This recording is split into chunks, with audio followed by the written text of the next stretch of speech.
ለየካቲት በዛቲ ዕለት አይረፍ። ቅዱስ ኤፍሬም መታሰቢያው ነው። በረከቱ በዚችም ዕለት የጴጥሮስና የሶፊያ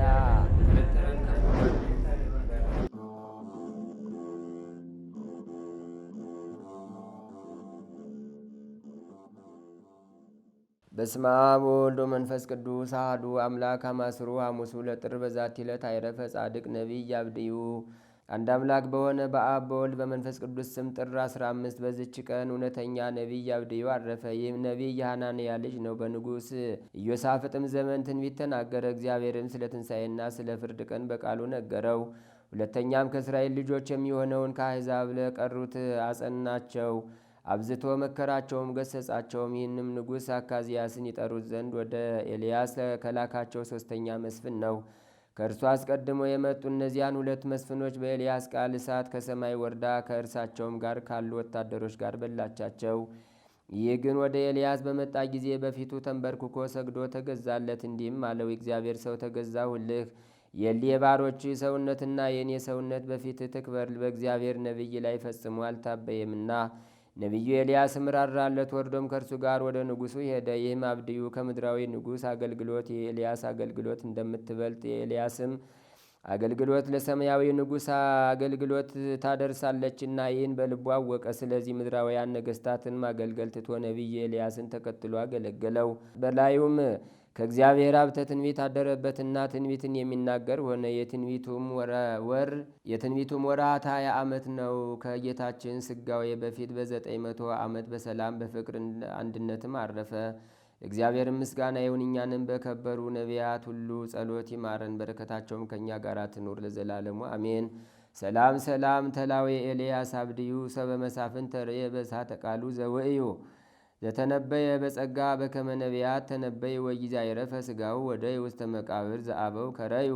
በዚችም ቀን ዳግመኛ በሶርያ አገር ያሉ የክርስቲያን ወገኖች የቅዱስ ጎርጎርዮስን የዕረፍቱን መታሰቢያ በዓል ያከብራሉ። ይህም አባት በነፍስ በሥጋ በበጎ ሥራ ሁሉ ከወዳጆቹ ጋር ፍጹም ነው። እርሱ እግዚአብሔርን መፍራትንና ትምህርቶችን ተምሮ አውቋል። ቋንቋም ትምህርት እጅግ የሚያውቅ የዮናናውያንንም ቋንቋ የሚያነብና የሚተረጉም ለቀና ሃይማኖትም የሚቀና ሆነ። በውስጡም በጎ ሥራ በጎ ጠባይ ተፈጸመለት። ኑሲስ በምትባል አገርም ላይ ሳይወድ በግድ መርጠው ኤጲስቆጶስነት ሾሙት። እርሷም ደሴት ናት። የእግዚአብሔርንም መንጋዎች ጠበቀ። በትምህርቱና በድርሰቶቹም ልቡናቸውን ብሩህ አደረገ። የብሉያትንና የሐዲሳትንም መጻሕፍት ተረጎመ። ጳጳስ ሆኖ ስለነበረው ስለ ከሃዲው መቅዶኒዎስ በንጉሥ ቴዎዶሲዎስ ዘመን በቁስጥንጥንያ ከተማ 150 ኤጲስቆጶሳት የአንድነት ስብሰባ በሆነ ጊዜ ይህ ጎርጎርዮስ ከአባቶቹ ኤጲስቆጶሳት ጋር ሆኖ የባስልዮስን ወገኖች መቅዶኒዎስንና የሰባልዮስን ወገኖች መቅዶኒዎስንና ቡሊናሪዎስን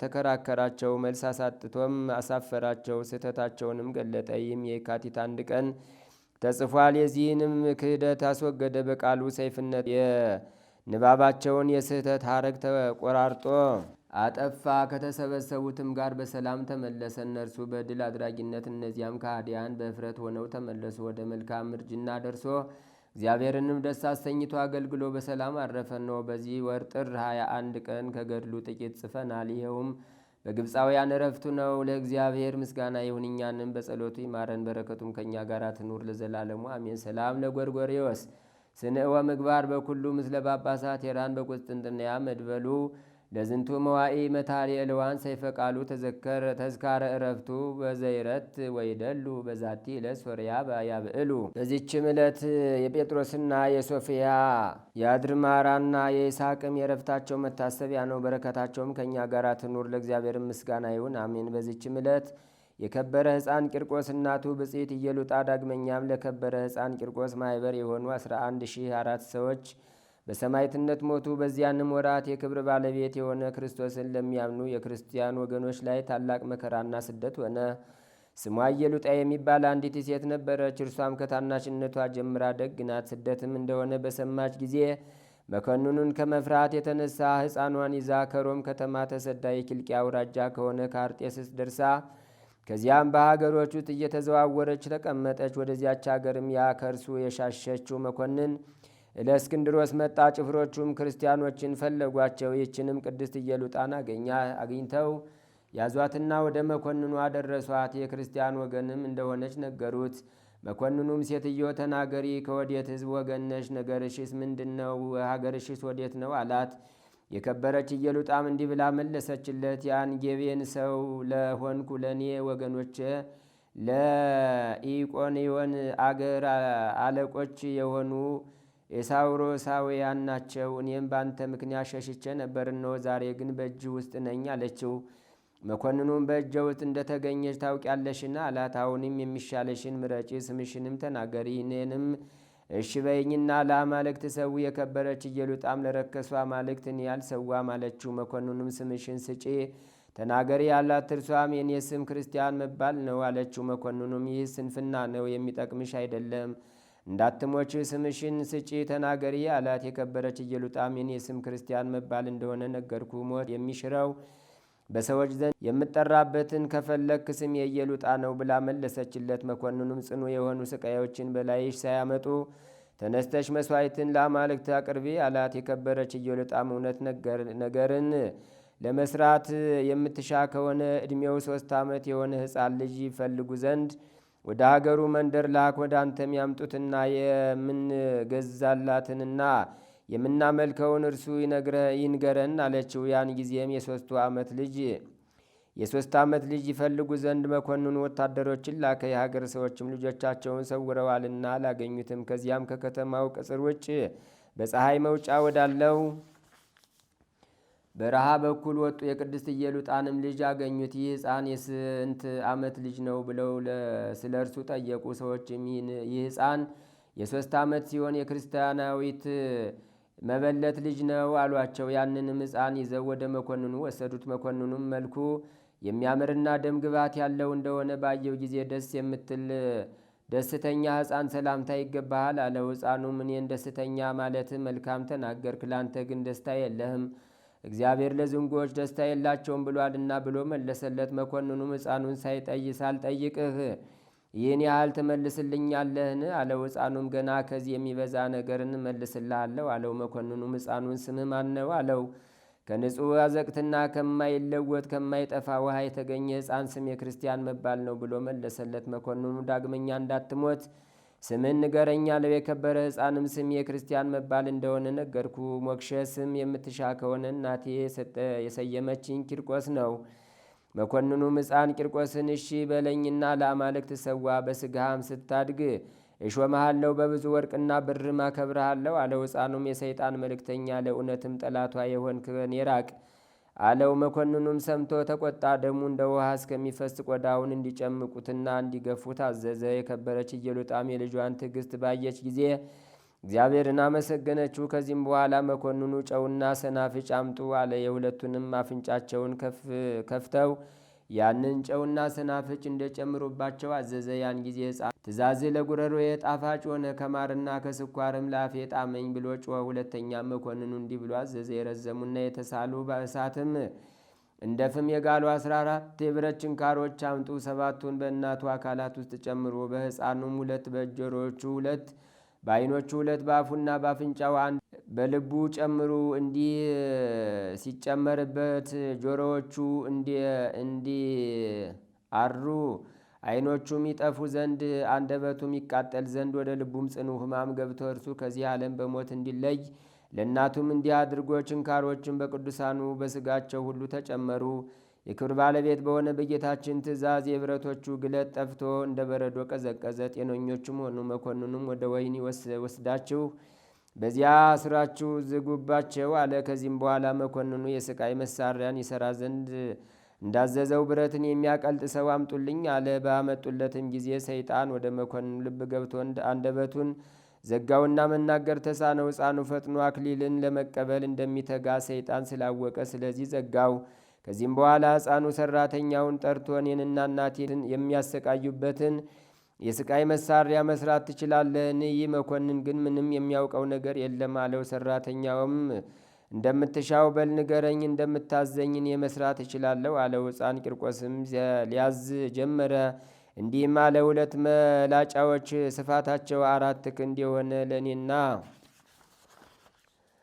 ለእናቴ ሥራ ዳግመኛም የሚያስጨንቅ ራስን የሚመታና የሚሰብር አንገትንም የሚያስር የሚዝቅም ሹካ ዓይንንም የሚያወልቅ አካልንም የሚያበሳሳ አፍንጫንም የሚያጣምምና የሚሰብር ጆሮንም የሚጥል የሚልጥ ሕዋሳትን የሚፈታና የሚለያይ እንደ ልጓም ሆኖ ምላስን የሚቆርጥ በሰውነትም ውስጥ ገብቶ የሚንቀሳቀስ ቆላፋ ጉጠትም ጎኖችንም የሚፍቅና የሚቆለምም አስጨናቂ የሆነ ጉልበቶችንና ጭኖችን የሚሰብር ጅማቶችንም የሚቆራርጥ ስሮችንም የሚመዝ በዚችም አስጨናቂ መሳሪያ ጅማቶችን የሚታታ አድርግ።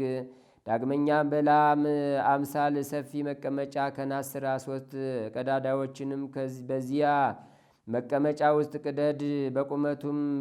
በቁመቴም ልክ 3 ችንካሮችን ሥራ። ችንካሮቹንም ራስ ከናስ አድርገ በውስጡ ከሚጠሩት ዘንድ ፈጽሞ የማይለይ ልዩ 3 ብለህ ጻፍ። ዳግመኛም ጠምዝዞ ወደ ላይ የሚያወጣ 2 መሳሪያ 2 መጋዞችን 2 የብረት ምጣዶችን 12 ሥራ። አሁንም አንድ ታላቅ ጋን ሰርተ በውስጡ አንገትን የሚጠመዝዝና የሚነጥቅ ተሽከርካሪ መሳሪያ አድርግ። በውስጡ የተሸሸገን የሆድ ዕቃን የሚመረምር እጅን ከብረት ሥራ። እኔ የጻይር ስቃይም የምሰቃይበት ይህ ነው አለ። ብረት ሰሪውም ሰምቶ እጅግ አደነቀ። የሚረዱትንም ከሀገር ወጥቶ ከሀገር ውስጥ 100 ሰራተኞችን ሰብስቦ መስራት ጀመረ። በ40 ቀንም ጨረሰ። ከዚህም በኋላ መኮንኑ እለእስክንድሮስ ቂርቆስንና እናቱን ወደ አደባባይ ያመጧቸው ዘንድ አዘዘ። ያን ጊዜ አንደበቱ ተፈትቶ ነበርና እንዲህም አለ። ሕፃኑንና እናቱን ከጋዳቸው ከቆዳቸው ጋር ራሳቸውን ላጯቸውና በላያቸው የእሳት ፍሞችን ጨምሩ፣ እርር ብለው እንዲቃጠሉ። ዳግመኛም 4 ችንካሮችን ከትከሻዎቹ እስከ ተረከዙ ድረስ እንዲተክሉበት አዘዘ። የእግዚአብሔር መልአክ መጥቶ ስቃዮችን ከእርሱ አራቀ። ዳግመኛም ከጠዋት እስከ ማታ ከስቃይ መሳሪያዎች ውስጥ ጨምረው አዋሏቸው፣ ግን ማሰቃየት ተሳናቸው። ከዚህም በኋላ ከማጥመቂያ ውስጥ ጨምረው መገዟቸውና አመድ እስከሆኑ ከቅባትና ከጨው ጋር በብረት ምጣድ ውስጥ ቆሏቸው። ጌታችንም ከሞት አስነስቶ አዳናቸው። ወደ መኮንኑም በገቡ ጊዜ እንዲህ አላቸው። በእውነት ከሙታን ተለይታችሁ የተነሳችሁ ከሆነ ይህ ጫማዬ ከእግሬ ወጥቶ እንደ ቀድሞ ሕያው እንደሆነ አድርጉ። ሕፃን ቂርቆስም በጸለየ ጊዜ ያ ጫማ ታላቅ በሬ ሆነ፣ ከአንገቱም ፍየል ወጣ። ከዚያንም ሰዓት ለ11,004 ሰዎች በሬውንና ፍየሉን አርደው ምሳ እንዲያደርጉላቸው መኮንኑ አዘዘ። እንዲህም አለ። ይህ በቅቷቸው ከጠገቡ ከዚህም ሌላ ምግብ ካልፈለጉ የተሰራው ሁሉ እውነተኛ ነዋሪ ነው። ከዚህም በኋላ አርደው ምሳ አደረጉላቸውና ከፍየሉ ስጋ 6 እንቅብ ከበሬው ስጋ 4 እንቅብ አተረፉ። መኮንኑም የተረፈው ስጋ አይቶ ወደ ባህር እንዲጥሉ ታዘዘ። መኮንኑም ቢያፍር የሕፃኑን ምላስ ይቆርጡ ዘንድ አዘዘ። ጌታችንም ምላሱን መለሰለት። ዳግመኛም በታላቅ ጋን ውሃ አፍልተው ሕፃን ቂርቆስንና እናቱን ኢየሉጣን ይጨምሩ ዘንድ አዘዘ። እናቱም አይታ ፈራች። ልጇም ወደ እግዚአብሔር በጸለየላት ጊዜ አምላካዊ ኃይልን አሳደረባትና ከልጇ ጋር ወደ ጋኑ ገባች። እንደ ውርጭም ቀዝቃዛ ሆነ። ደግሞም በውስጡ መንኮራኩር ወዳለበት የብረት ምጣድ እንዲጨምሯቸውና ስጋቸው እስከሚቦጫጨቅ እንዲስቧቸው አዘዘ። የእግዚአብሔር መልአክም በሕይወት አወጣቸው። መኮንኑም እነርሱን ማሸነፍ በተሳነው ጊዜ ቸብቸቧቸውን በሰይፍ ይቆርጡ ዘንድ አዘዘ። በዚያንም ጊዜ ለስም አጠራሩ ስግደት የሚገባው የክብር ባለቤት ጌታችን ኢየሱስ ክርስቶስ ወረደ። ሕፃን ቂርቆስን የምትሻውን ለምነኝ አለው። ሕፃኑም ስጋዬ በምድር አይቅር፣ ስሜን ለሚጠራ መታሰቢያዬን ለሚያደርግ ቤተ ክርስቲያንን ለሚሠራ የተጋድሎዬን መጽሐፍ ለሚያጽፍ ወይም ለሚያነበው ለቤተ ክርስቲያንን መባ የሚያገባ በውስጧም ለሚጸልይ ለሁሉም ፍላጎታቸውን ስጣቸው፣ ኃጢአታቸውንም ይቅር በል። ስሜን በሚጠራበት በዚያ ቦታ የከብት እልቂት አይምጣ፣ በሰውም ላይ አባር ቸነፈር፣ በእህልም ላይ ድርቅ፣ የውሃም ማነስ አይሁን። መድኃኒታችንም የለመንከኝን ሁሉ እሰጥሃለሁ፣ አንተም በቀኜ ትኖራለህ፣ ሥጋህንም ኤልያስ ባረገበት ሰረገላ ውስጥ አኖራለሁ አለው። ሕፃን ቂርቆስም በሰማ ጊዜ እጅግ ደስ ብሎት ጌታችንን አመሰገነው። ከዚህም በኋላ በሌሊቱ እኩሌታም ከእናቱ ጋር አንገቱን ተቆረጠ።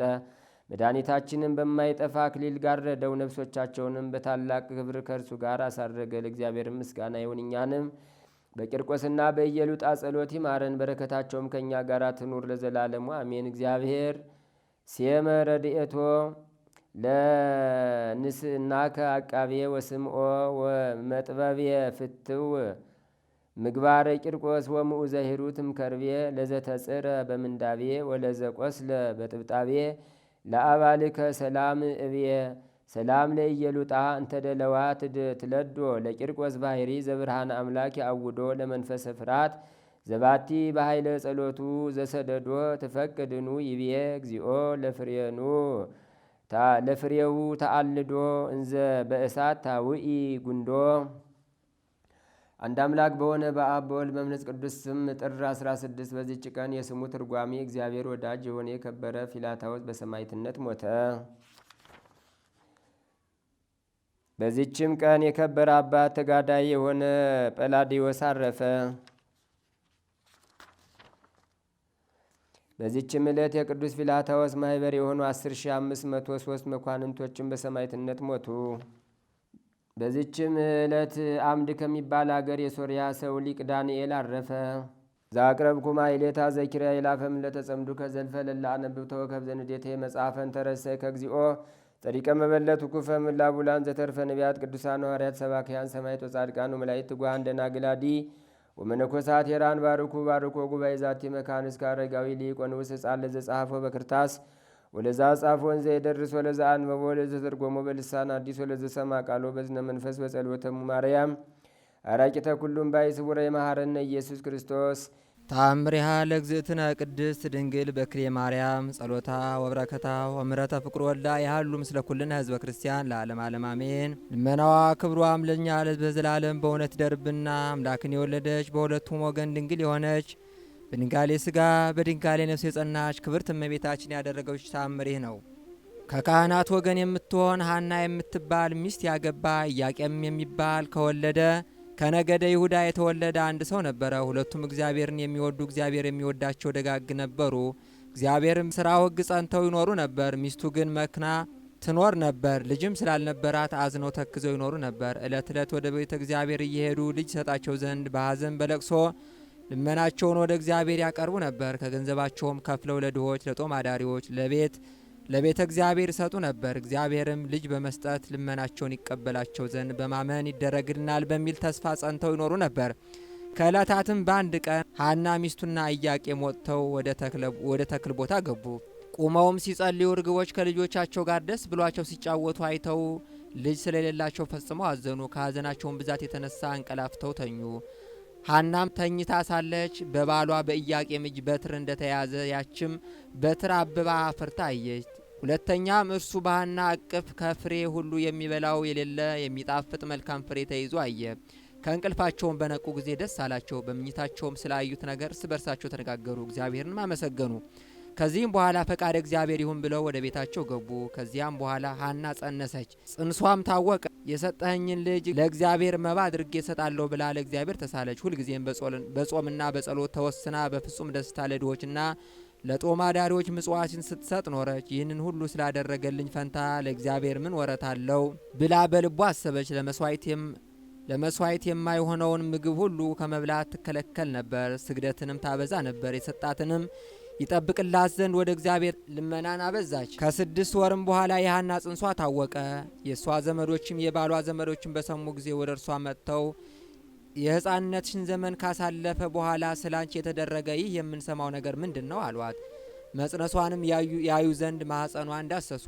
ዓይኗም የታወረ ከክብርት ሐና እናት ዘመዶች ወገን የአርሳባን ልጅ የምትሆን አንዲት ሴት ነበረች። ምን ሳይታወቃት ዓይኗ በዳሰሰች ጊዜ ፈጥና ዳነች። ጽንስም ብጽዕት ሐና ሆይ ብጽዕት ይገባሻል አለቻት። ዓለም ከተፈጠረ ጀምሮ እንዳንቺ በማኅፀኑ የዕውራን ዓይን የሚያበራ የለምና። ዘመዶቿም ሰገዱላት። ብጽዕት ሐናም ከአጥቢያ ኮከብ ፀሐይ እንዲያበራ በሳቸው ላይ ከበረች። ዝናዋን በየሀገሩ ሁሉ ተሰማ። ድውያን ሁሉ ሕሙማንን ሁሉ እያመጡ ማኅፀኗን እየዳሰሱ ይፈወሱ ነበር። ፍጥረትም ሁሉ በማኅፀኗ ሳለ ሕሙም የፈወሰ በተወለደ ጊዜ እንደምን ያለ ይሆን አሉ። የእስራኤልም ልጆች በሰሙ ጊዜ ተሰብስበው ስለዚህ ነገር ምን እንላለን? እነሆ ኢያቄምና ሐና የእስራኤልን መንግስት አጠፋ ሐና ጸንሳ ሳለች በማኅፀኗ ታድራለችና በእኛ ላይም ትነግስ አይደለምን አሉ።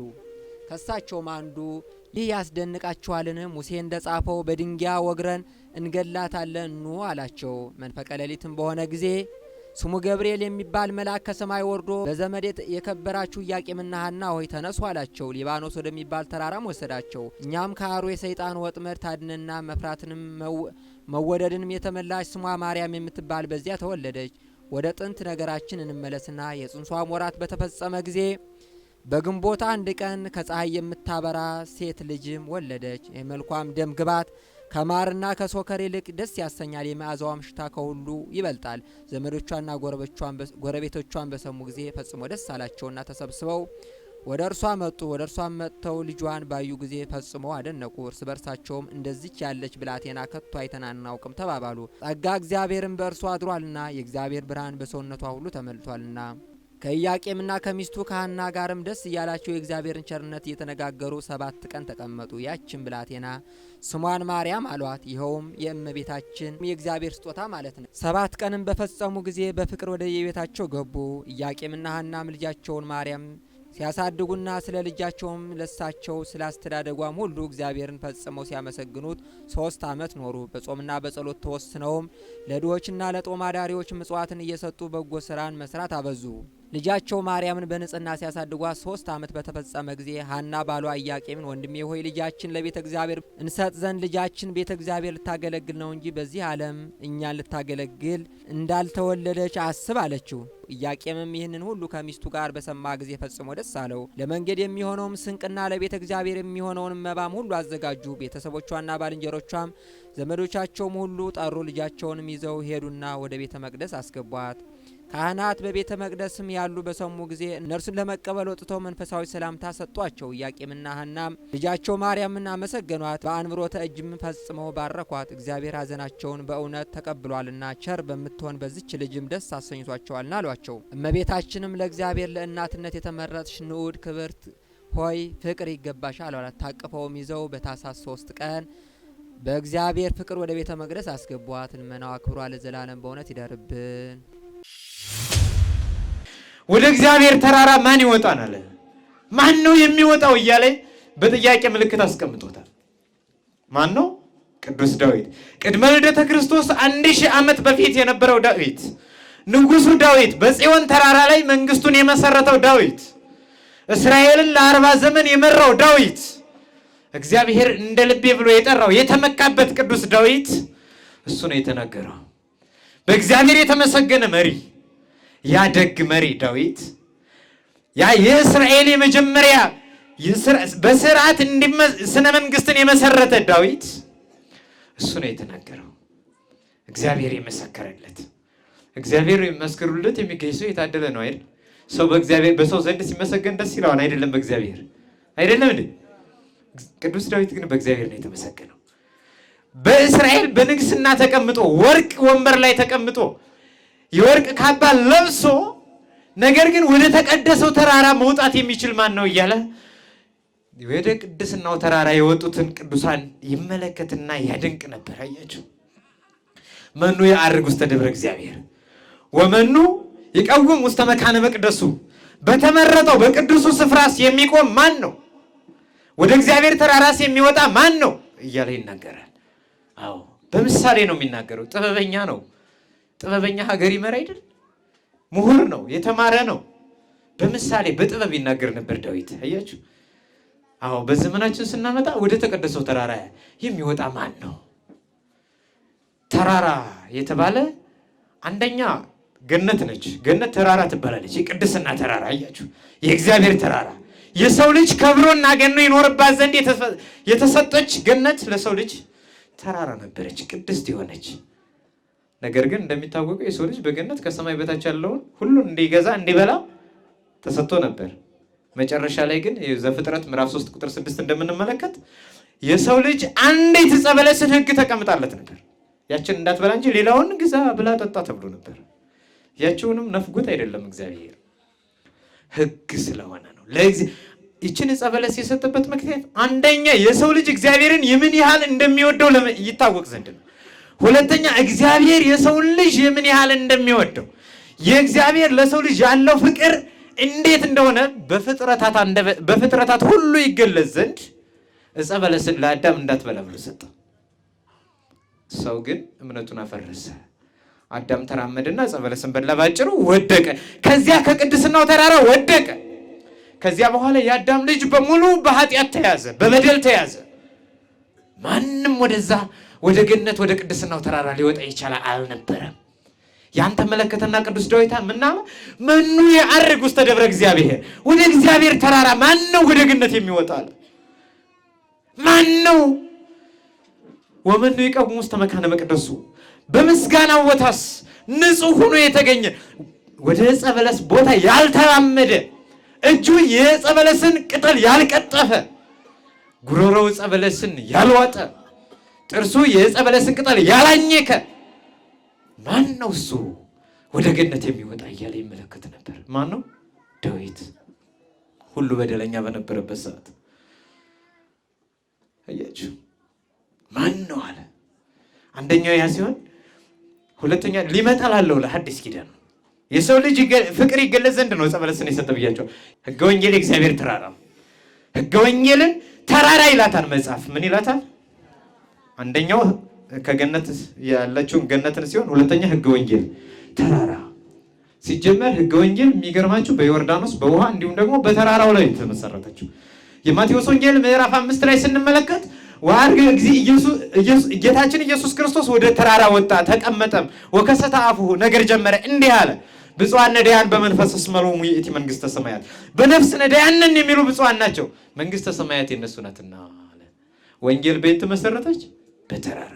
ተራራ ይላታል ሕገ ወንጌልን። ይስማችሁ ነው ምዕመናን። ለምን ተራራ አላት መሰላችሁ? ተራራ ሲወጡበት ያደክማል አይደክምም? አቀበቱ ያደክማል አይደል? ሁሉም ላቡን ጠብ አድርጎ ነው የሚወጣበት። ከተራራው ከወጡ በኋላ ግን ከተራራው ላይ ተቀምጠው ወደ ታች ሲመለከቱ ታናሹንም ታላቁንም ጥንጫውንም ግጫውንም ሲያሳይ ደስ ያሰኘን አያሰኝም? ያሰኛል አያሰኝም? ያሰኛል። አያችሁ፣ ተራራ ላይ ወጥተው ወደ ታች ሲመለከቱ ደስ ያሰኛል። ሲወጡት ግን ወደ ተራራ ለመውጣት ግን ጭንቅ ነው መንገዱ፣ ያደክማል፣ ያልባል። በሕገ ወንጌል መጓዝ ከባድ ነው። ልክ አቀበጡን ሲወጡ ላብ እንዲያልብ እንቅፋት ሲመታው ደግሞ እንዲፈስ በሕገ ወንጌል መጓዝ አንገትን ለስለት መስጠት ነው። እጅ እግርን ለእሳት መስጠት ነው። አዎ ሕፃናቱ በቅዱስ ቂርቆስ በሕፃኑ ስም ነው አይደል የተመሰረተ። ቅዱስ ቂርቆስ ምን ያደረገ ነው? እናቱን እየመከረ እያጽናና ወደ እሳቱ እቶን የገባ ነው። አያችሁ፣ የውሃው ፍላት ከነጎድጓድ በላይ የሚሰማ ወደዚያ እሳት ውስጥ ወደ ውሃው ወደሚፈላው እሳት ጋን ውሃ ውስጥ ወደዚያ ነው ቂርቆስ የገባው እናቱን እየሰበከ። ሕገ ወንጌልን የያዘ ግን የሚያስፈራ የሚመስል ሁሉ አያስፈራም። እና ተራራ ሲወጡበት ያደክማል፣ ያቆስላል፣ ያዝላል ሰውነትን። በሕገ ወንጌል መጓዝም ስጋን ያዝላል፣ ያደክማል። በስጋ እንዲሞት ብቻ ነው የሚነገረው፣ አንገትን ለስለት እንዲሰጥ። ልክ የቅዱሳንን ሕይወት እያነበበ የሰማዕታትን ሕይወት እያነበበ በሰማዕታት ሕይወት እንዲጓዝ ነው ሕገ ወንጌል የምትሰብከው። ቀኝህን ቢመታህ ግራህን ስጥ ትላለች። ጭንቅናት አይደለችም። የማቴዎስ ወንጌል ምዕራፍ 7 ላይ ምንድን ነው የሚለው? ወደ ጠባብ በር ምን በሉ ግቡ ይላል። ጠባብ የተባለ ግራህን ሲመታህ ቀኝህን መስጠት ነው።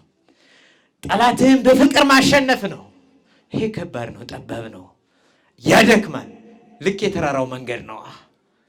ተራራ ከወጡበት በኋላ ግን ጥንጫውን፣ ግጫውን፣ ውጩን፣ ወራጁን ሲታይ ደስ እንዲያሰኝ ሕገ ወንጌልን ደግሞ አምነው ፈጽመው በሃይማኖታቸው መስዋዕትነትን ተቀብለው አንገታቸውን ለስለት እጅ እግራቸውን ለእሳት ሰጥተው ሰማዕትነትን ከተቀበሉ በኋላ መንግሥተ ሰማይ ሲገቡ ደስ ያሰኛል። ደስ የምታሰኝ ሕገ ወንጌልን የሰራልን ልዑል እግዚአብሔር ስሙ ለዘላለም የተመሰገነ ይሁን። ምዕመናን ለዚህ ነው ቅዱስ ዳዊት ምን አለ? መኑ የዐርግ ውስተ ደብረ እግዚአብሔር፣ በሕገ ወንጌል የሚያምን ማን ነው አለ። ማን ነው? አንገቱን ለስለት የሚሰጥ ማን ነው? መከራ መስቀሉን ተሸክሞ የሚጓዝ ማን ነው እያለ ይጠይቃል። ወመኑ ይቀውም ውስተ መካነ መቅደሱ፣ በንጹሕ ልብስ ሆኖ በመቅደሱ ስፍራ ስጋውን ደሙን ለመቀበል ሕገ ወንጌልን በመማር የሚቆምስ ማን ነው? የሚጸና ማን ነው አለ። ዘንጹሕ ልብዎ ንጹሕ ደዌሁ። እጁ የሰውን ገንዘብ ከመስረቅ ደም ከማፍሰስ ነፃ የሆነ ልቡናው ቂም ከመቋጠር ነፃ የሆነ ከልብ በሽታ የተላቀቀ ማን ነው እያለ ቅዱስ ዳዊት ይጠይቃል። ማን ነው ምእመናን? በዘመናችን በእግዚአብሔር መንግስት የሚመላለስ ማን ነው? ተራራ የተባለች ሕገ ወንጌል ናት። ሁለተኛ ሌላ ሶስተኛ ተራራ ብሎ ቅዱስ ዳዊት የተናገረላት ጉባኤን ነው። ምን ነው አልኳችሁ? ጉባኤ። ይሄኛ የተሰበሰብንበት ጉባኤ ተራራ ነው። ተራራ ከወጡበት በኋላ ልክታችሁን እንዲያሳይ በጉባኤ ቁጭ ብለው ከተማሩ በኋላ ክፉውን ደጉን ማወቅ ይቻላል፣ መለየት ይቻላል፣ በነፍስ ስራ መጓዝ ይቻላል። አይታችኋል አይደል? ሕፃናቱ ሲያመሰግኑ ቅዱስ ዳዊት ምን አለ መሰላችሁ? መዝሙር 8 ቁጥር 2 ላይ እማፈ ደቂቅ ወሕፃናት አስተዳልወከ ስብሐተ፣ ከሕፃናቱ አንደበት ጡትን ከሚጠቡ ከሕፃናት አንደበት ምስጋናን አዘጋጀ ይላል። ምስጋናን ምን አልክ? አዘጋጀ። አንዳንድ ሰው ሞኝ ነው። እኔ ዘማሪ ነኝ፣ እኔ ካልዘመርኩኝ እኮ ማን ያመሰግነዋል ብሎ የሚያስብ ያለ። አንዳንድ ሰው ሞኝ፣ እኔ ሰባኪ ነኝ፣ እኔ ካልሰበኩ ማን ያስተምራል የሚል የሞኝ አስተሳሰብ የሚያስብ ሰው አለ። ወዳጄ እኛ ብንሰብክም እኛ ብንዘምርም ባንዘምርም ለእግዚአብሔር ክብር 5 አንጨምርለት፣ ቅንጣት አንጨምርም፣ ቅንጣትም አንቀንስም። እግዚአብሔር እንደሆነ አመስጋኙን ራሱ ያስነሳል። ከሕፃናት አንደበትም ምስጋናን አዘጋጅቶ አይተናል። አላያችሁም እንዴ? ጌታችን መድኃኒታችን ኢየሱስ ክርስቶስ በሆሳዕና ዕለት ወደ ኢየሩሳሌም ሲሄድ ጸሐፍት ፈሪሳውያን በምቀኝነት እሱን ላለመቀበል ብዙ ጥረት ያደርጉ ነበር። የፖለቲካ ጥያቄ የሚጠይቁት ነበር። አያችሁ፣ የሃይማኖት መስራቹን ኢየሱስ ክርስቶስን ፈጣሪያቸውን ይፈትኑት ነበር። የአይሁድ ፖለቲካ ከባድ ነበር። ምዕመናን እየሰማችሁ፣ ከባድ ጥያቄ ሁሉ ይጠይቁት ነበር። ቅዱስ ዮሐንስ እየሰበከ በሚመጣበት ሰዓት እስራኤላውያንን ልክ ጸሐፍት ፈሪሳውያን ክፋትን እንደያዙ በልቡናቸው ቂምን ቋጥረው ወደ መጥምቀ መለኮት ወደ ቅዱስ ዮሐንስ ይሄዱ ነበር፣ የንስሐ ጥምቀት ለመጠበቅ ቂማቸውን በልቡናቸው ደብቀው። ግን መጥምቀ መለኮት ቅዱስ ዮሐንስ ነቢይም ሐዋርያም ስለነበር የነቢያት መደምደሚያ የሐዋርያት መጀመሪያ የወንጌል ሰባኪም ስለነበር አወቀባቸውና እንዲህ ያላቸው፣ እናንተ የፉኝት ልጆች ከሚመጣው መቅሰፍት ታመልጡ ዘንድ መኑ አመረክሙ ከመታም ስጡ መቅሰፍት ወመንሱት ዘይመጽ። ከሚመጣው ታመልጡ ዘንድ ማን ያመላከታችሁ? ማን ነገራችሁ? እናንተ የእባብ ልጆች አላቸው። ይህን ሲላቸው ምን ይሉ ነበር እስራኤላውያን? እኛ እኮ የአብርሃም ልጆች ነን እያሉ የሥጋ ወላጅ አባታቸውን አብርሃምን ይጠሩ ነበር፣ ይመጻደቁ ነበር። አንዳንድ ሞኞች አሉ፣ እኔ እኮ እንዲህ ነኝ የሚሉ ገጥሟቸው ያውቁ። እኛ እኮ የገሌ ዘር ነን የሚሉ አይደለም። እንዲህ በማለት ድነት የለም፣ እንዲህ በማለት ሕይወት የለም። እኛ የአብርሃም ልጆች ስንሆን እንዴት የእባብ ልጆች ይለናን እያሉ እሪሪ ይሉ ነበር፣ ያለቅሱ ነበር። ግን መጥምቀ መለኮት ቅዱስ ዮሐንስ በረከቱ ይደርብንና ምንድነው ያላቸው? እመሰ ውሉደ አብርሃም አንትሙ፣ እናንተ እውነት የአብርሃም ልጆች ከሆናችሁ የአብርሃምን ስራ ስሩ አላቸው። የማንን ስራ? የአብርሃምን ስራ ስሩ። ያለበለዚያ ግን ከመይክል እግዚአብሔር ምላምቱ አይላን አንሶ ውሉድ ለአብርሃም፣ እግዚአብሔር ከነዚህ ድንጋዮች ለአብርሃም ልጅ ማስነሳት ይቻለዋል አለ። ለአብርሃም ምን ማስነሳት ይቻላል? ልጅ፣ የሚያመሰግን ልጅ ከድንጋይ ማስነሳት ይቻላል አለ። እናንተም እምቢ ብትሉ አላቸው በስም መጽደቅ የለም። እና የዛን ሰዓት ሕፃናቱ ነበሩ ያመሰገኑት አምላክን፣ ሁሉ ፈርቶ ዝም ባለበት። የአይሁድ ፖለቲካ እጅግ የናረ ስለነበር አምላክ እንዳያስተምርና ዓለም እንዳይድን ይጥሩ ነበር። እኔ ካቀረቡት ጥያቄ መካከል ልክ በብዙ ምሳሌ እያስተማረ ማቴዎስ 22ን ብትመለከቱታል። እና ካቀረቡለት ጥያቄ መካከል አንዷን ላንሳ። ምን አድርገው ነበር? የአይሁድን ፖለቲካ እንድታውቁ ነው። እየሰማችሁ ነው? የአይሁድ ፖለቲከኞች አይደሉም? አንዲት ሳንቲም በአንድ ጎን የእግዚአብሔርን ምስል በአንድ ጎን የቄሳር የንጉሱን ምስል ይዘው፣ ይገርማችኋል፣ በዚያን ሰዓት ቄሳር የሚባል የሮም መንግስት ንጉስ ነው። ሮማውያን በእስራኤል ላይ የበላይነትን ይዘውባቸው ነበር። እስራኤላውያን ደግሞ በሮም አንገዛም እያሉ አመፅ ጀምረው ነበር። እንዲህ በተፈረካከሱበት ሰዓት ነው አምላክ እየሰበከ የመጣው እያስተማረ። እና አንዷን ሳንቲም የቄሳርን በጎን አንድ ምስል የእግዚአብሔርን በጎን አደረጉና አንዷን ሳንቲም አወጡና መምህር ሆይ ይቺ ለማን ትገባለች አሉት። እየሰማችሁ አያችሁ? ክፋታቸው አንድ ሳንቲም ነች።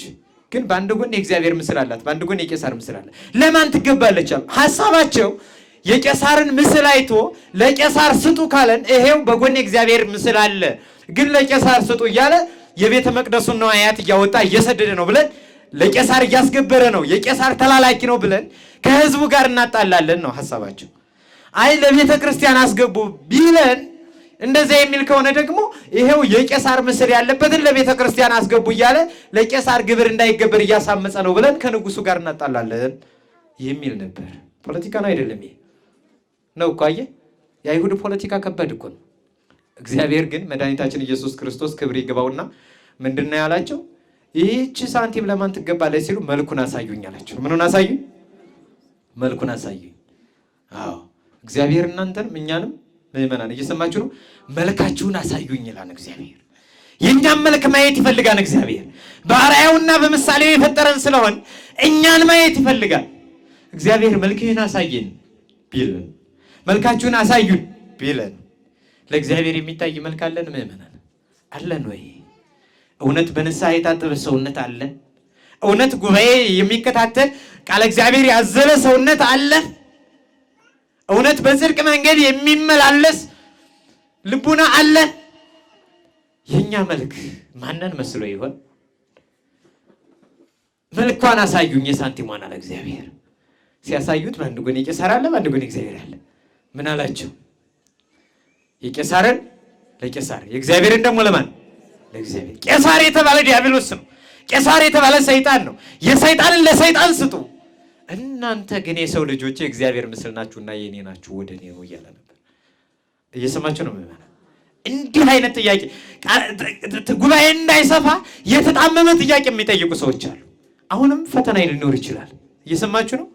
በእውነት እነዚህ ህፃናት ይህን ምስጋና ሲያቀርቡ ደስ አላላችሁም? እኛ በክፍለ ሀገር ነበር መምህር ካለበት ቤት ስብስብ ብለን የምንማረው። ይህ ጉባኤ በቤት ለቤት ልክ በመምህር ቤት ተሰብስቦ መማር የተመሰረተው በየት ነው ብትሉ ግብረ ሐዋርያት 12 ላይ ሐዋርያትም በማርቆስ እናት ቤት በማርያም ቤት ተሰባስበው ይማማሩ ነበር። የኦርቶዶክሳውያን ቤት ቤተ ክርስቲያን ነው። እየሰማችሁ ነው? በሁሉ የእግዚአብሔር ምስጋና በየትም መቆም አይችልም። እስትንፋስ ነው፣ ህይወት ነው። እስትንፋስን እዚህ ቦታ አልተነፍስም ማለት አይችልም። እዚያ ቦታ ነው የምተነፍስ ማለት አይቻልም። ምድር በመላዋ የማን ናት? የእግዚአብሔር። ምስጋና ለማን ይገባል?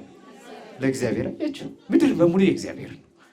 እና አሁንም ልክ የአይሁድን ሐሳብ ይዘው ልክ ቃል እግዚአብሔር እንዳይነገር ተቆርቋሪ እየመሰሉ የሚመጡ ብዙዎች ሊኖሩ ይችላሉ። ልትጠነቀቁባቸው ይገባል። እየሰማችሁ ነው? ይህ ጉባኤ በሰፊው ተጠናክሮ ሊቀጥል ይገባል። የህፃናት ምስጋና ፍጹም ነው፣ በደል የለባቸው። አንድ ሰው ቢገርፋቸው እኮ እንባቸው ሳይደርቅ ነው የሚስቁት። ቅዱስ ጳውሎስ እንዲህ ይለናል፣ ወዘእንበለ ይርብ ፀሐይ አቁርሩ ማዕተክሙ። ፀሐይ ሳይጠልቅ ቁጣችሁን በትዕግስት ምን በሉ ነው የሚለው? ለውጡ፣ አብርዱ ይላል። ለእኛ ለጠማሞች ነው ያ የተነገረ። ታላላቅ ነን ብለን ቂም ለምንቋጥረው በቃ ፀሐይ ሳይገባ እንኳን ቁጣህን አብርድ አለ። በአንድ ቀን ያለው።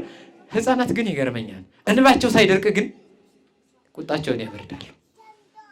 እና ህፃናትን ማቴዎስ 19 ጀምረን ስንመለከት ምንድን ነው? ህፃናትን ወደ እኔ ይመጡ ዘንድ ምን አትበሏቸው? አትከልክሏቸው። የማን ናቸው አለ? ይህ እግዚአብሔር ናቸው። ንጹሕ ልብ ነዋ ያላቸው። እንባቸው ሳይደርቅ ይቅር ይላሉ። እኛማ ክፎች አይደለም። ስንት ዘመን ያለፈ ታሪክ እየጠቀስን አይደለም የምንጣላው? ምን አለ የህፃናትን ልቦና ቢሰጠን። እስኪ እንመለስ። እስኪ ራሳችን ለእግዚአብሔር እናሳይ። ህፃናት እንባቸው ሳይደርቅ ደማቸው እየፈሰሰ ያለ የመታቸውን ይረሱታል። የእግዚአብሔር ሰው ማለት ይሄ ነው። በቀልማ ቂምማ የኃጢአተኞች እኮ ነው። ሳንወለድ በነበረ ታሪክ እየጠቀስን አይደለም? እርስ በርሳችን በቂም ተቆጣጥረን ያለ ነው። ይህን ልናስወግድ አይገባ ምእመናን፣ አይጠቅመንም። መልካሙን እንደ ህፃናት እንሆን። እንደ ህፃናት ካልሆን እኮ የእግዚአብሔር መንግስት አናገኝም። ዝማሬያችንም ስብከታችንም ሁሉም ነገር ከንቱ ነው የሚሆነው እንደ ህፃናት ካልሆን። እንደ ህፃናት ንጹሕ ልብ ሊኖረን ይገባል። ለዚህ ነው ቅዱስ ዳዊት ምናምን መኑ የዐርግ ውስተ ደብረ እግዚአብሔር፣ ወደ ሕፃናት ምስጋና የሚመጣ ወደ ጉባኤ የሚሰበሰብ ማን ነው አለ። እውነት እዚህ ስንሰበሰብ በልቡናችን ያለ በቀልን ጥለን ከሆነ ዋጋ አለን። በቀልን ትቶ ቂምን ትቶ በደልን ትቶ ወደ እግዚአብሔር ምስጋና ወደ ጉባኤ የሚመጣ ማን ነው? ምእመን ማን ነው? እንደ ሕፃናት የሚያመሰግን በቅዳሴ ማርያም ላይ አባ ሕርያቆስ እንዲህ ይላል። በመጨረሻ ላይ እናንተ በዚህ የተሰበሰባችሁ የእመቤታችንን ቅዳሴ የሰማችሁ በሙሉ ይልና በመንግስተ ሰማይም አለ ያስምክሙ ቃለ መሰናቁት ዘሕፃናት አጥንትን የሚያለመልም የሕፃናትን አንደበት ያሰማችሁ ይላል። የማንን አንደበት? የማንን? የሕፃናትን አንደበት። በደል የሌለባቸው ለምን መታኝ ለምን አቆሰልከኝ ብለው ቂም የሌለባቸው የሚያቀርቡትን የሕፃናትን ልቡና የቅዱሳንን ሕፃናት ልቡና ቃል ያሰማችሁ ይላል። ሕፃናት የተባሉ መላእክት ናቸው። ንጹሐን መላእክት ሕፃናት ናቸው። ሕፃናት የተባሉ ቅዱሳን ናቸው። ለምን? በደል የለባቸው፣ ቂም በልቡናቸው አይቋጥሩ። እየሰማችሁ ነው? እና መዳን ማለት እኮ ይሄ ነው። ሕፃን መሆን እኮ ነው። ሕፃን መሆን ማደግ። ሕፃናት ያድጋሉ አይደል? ይመነደጋሉ አይደለም? አያድጉም እንደ ሕፃናት ያድጋሉ። ንጹህ ልብ ናቸው፣ ያድጋል። አይታችሁ ከሆነ ሰው ሸበት ካቀለቀለ በኋላ ያድጋል? አያድግም። በቀል ቋጥሯን ማለት ነው። አየህ፣ ሕፃናት ግን ያድጋሉ። ልቡናቸው ንጹህ ነው። በመንፈስ ቅዱስም ማደግ አለ፣ መመንደግ አለ። በመንፈስ ቅዱስ ሕይወት በጉባኤ ላይ ማደግ አለብን ምእመናን። ለዚያ ነው ቅዱስ ዳዊት መኑ የዐርግ ውስተ ደብረ እግዚአብሔር፣ ወደ ጉባኤ የሚመጣ ማን ነው አለ። ወመኑ ይቀውም ውስተ መካነ መቅደሱ፣ በንጹህ ስፍራ ቃለ እግዚአብሔር በሚነገርበት ዝማሬ በሚዘመርበት በደልን ትቶ የሚመጣ ማን ነው? ዘንጹህ ልቡ ወንጹህ እደዊሁ፣ ልቡ ንጹህ የሆነ በቀልን የማይቋጥር በንስሐ የታጠበ ሰውነት ያለው ማን ነው? አሁን በዘመናችን ማን ነው ወደ እግዚአብሔር ንጹህ ሆኖ የሚቀርብ ምእመናን? ማን ነው? በእውነት ንጹህ ሆነን እንድንቀርብ እግዚአብሔር አምላክ ይርዳን፣ በደላችንን ይቅር ይበለን። የሰማነውን በዝነ ልቡናችን ይጻፍብን። ከሰማዕታት ከቅዱስ ቂርቆስና ከቅድስት ኢየሉጣ ከሌሎችም ቅዱሳን በረከታቸውን ያሳትፈን። ሰላም ያሳደር አምላክ ሰላም ቀን ያውለን። አምላካችን በዓለም ሁሉ የተበተኑትን ሕዝቦቻችን በቸርነቱ ይጠብቅልን።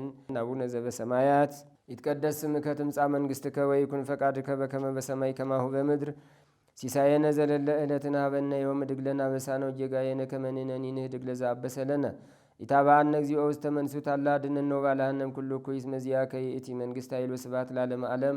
በሰላመ ቅዱስ ገብርኤል መልአክ ወእግዝእትየ ማርያም ሰላም ለኪ ድንግል በሕሊናኪ ወድንግል በሥጋኪ እመእግዚአብሔር ጸባዖት ሰላም ለኪ ብሩክት አንቲ እምአንስት ወብሩክ ፍሬ ከርስኪ ተፈሥሒ ፍሥሕት ወምልዕተ ጸጋ እግዚአብሔር ምስሌኪ ሰአሊ ወጸልይ ምህረታ በፍቅር ወልኪ ኢየሱስ ክርስቶስ ከመ ይስረይ ለነ ኃጣውኢነ ተማኅፀነ ብኪ ወተወካፌ ንስሐ ወሰራየ ኃጢአት ኢየሱስ ክርስቶስ ስረይ ኃጢአቴ ወኃጢአተ ኩሉ ሕዝብ ከማይሰራ ኃጢአት እግዚአብሔር ይፍታ። ንቁ ሚዲያ ለተመልካቾቹ ከሚያደርሳቸው ዕለታዊ ሳምንታዊና ወርሃዊ ዝግጅቶች መካከል የየዕለቱን ስንክሳር ወርሃዊና ዓመታዊ የቅዱሳን ገላትና ድርሳናትን በኢትዮ ማህበር የዩቲዩብ ቻናል ያቀርባል። የየዕለቱን ስንክሳር ባሉበት ሆነው በማድመጥ እንዲሁም ወርሃዊና ዓመታዊ የቅዱሳንን ዜና ሕይወታቸውን በማድመጥ ከቅዱሳኑ በረከትና ረድኤት እንዲያገኙ ንቁ ሚዲያ የሁል ጊዜ ምኞቱ ነው። በየዕለቱ የሚለቀቁ ዜና ቅዱሳንን ላይክ፣ ሼርና ሰብስክራይብ በማድረግ አገልግሎቱን ይደግፉ። ንቁ ሚዲያ ርቱ የቤተ ክርስቲያን ልሳን